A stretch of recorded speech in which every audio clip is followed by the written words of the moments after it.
Hello साथियों, मैं सौरभ कुमार सिंह और लगातार शिक्षक बहाली के मुद्दे पर जो चीज़ें सरकार के समक्ष और हम लोगों ने कल लगभग 2-3 जगह जाकर, चाहे वो शिक्षा विभाग हो, चाहे राज्यपाल महोदय हो, चाहे बीएसएससी के बीपीएससी के चेयरमैन अतुल प्रसाद जी, सब विभाग में जाकर हम लोगों ने ज्ञापन सौंपा। अपने ज्ञापन के माध्यम से ये बताने का प्रयास किया है कि टीआरईओ फर्स्ट फेज की जो बहाली है उसमें बहुत सारी विसंगति है, और सारी विसंगति को लेकर जो चीज़ें सामने आई है कि क्या आप सेकेंड फेज की बहाली को लेकर जो चीज़ें सामने आ रही है कि परीक्षा जो है वो दिसंबर ना होकर वो फरवरी या जनवरी या फरवरी में जा सकती है। तो कई मामले ऐसे हैं जिसको लेकर छात्र अभ्यर्थी लगातार परेशान हैं और विभागों का दौरा करें, कहीं शिक्षा विभाग हो, कहीं बीपीएससी हो, कहीं आरजेडी के नेताओं के घर के पास हो, डिप्टी सीएम के घर के पास हो, मुख्यमंत्री आवास के पास हो। तो सारी चीज़ों पर सरकार और लगातार अभ्यर्थियों के मन में जो शक संशय है उसको दूर न करके लगातार बहाली की प्रक्रिया को आगे बढ़ा रही है। जैसा कि साथियों पता है कि द्वितीय फेज की बहाली की भी प्रक्रिया शुरू हो गई है। लाखों रजिस्ट्रेशन शुरू हो गए हैं और फॉर्म भरने की जो तिथि है उसको भी लगभग वो क्लियर कर चुके हैं कि आप 25 तारीख तक लास्ट डेट है उसका फॉर्म भरने का। परंतु अभी जो स्पष्ट मानना है कि प्रथम फेज की बहाली में कई विसंगतियां हैं, जैसे नियोजित शिक्षकों का मामला, इसके लिए राज्य सरकार लगभग तय कर चुकी है कि क्या करना है।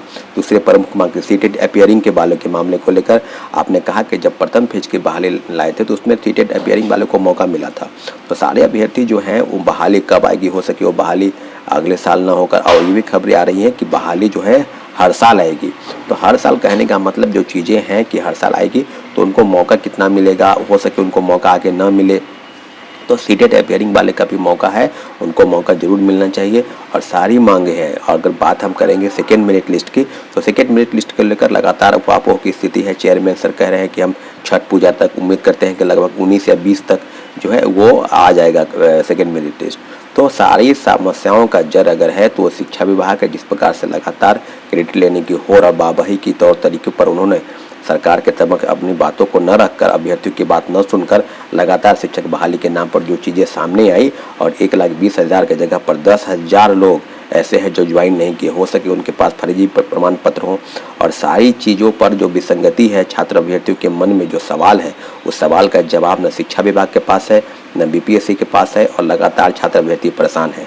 क्या सीटेट वालों को मौका नहीं मिलना चाहिए? जैसे कि सबको पता है कि बीटेट की परीक्षा जो है 2017 में हुई और 6 साल के बाद वो परीक्षा जो है आप जो है लेने जा रहे हैं।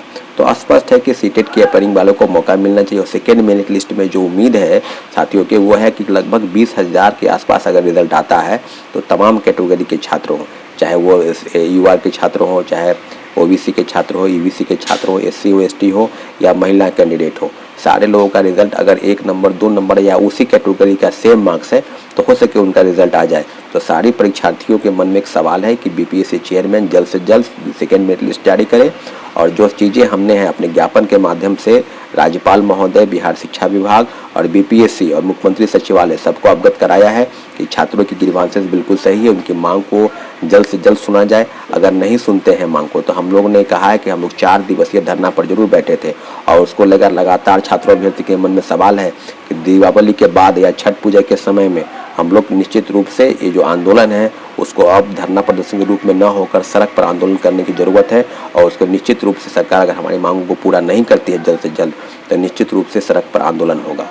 साथियों, जैसे कि सबको पता है कि शिक्षक बहाली में लगातार चीज़ें हैं वो क्लियर हो रही है कि आखिर सरकार की क्या मंशा है।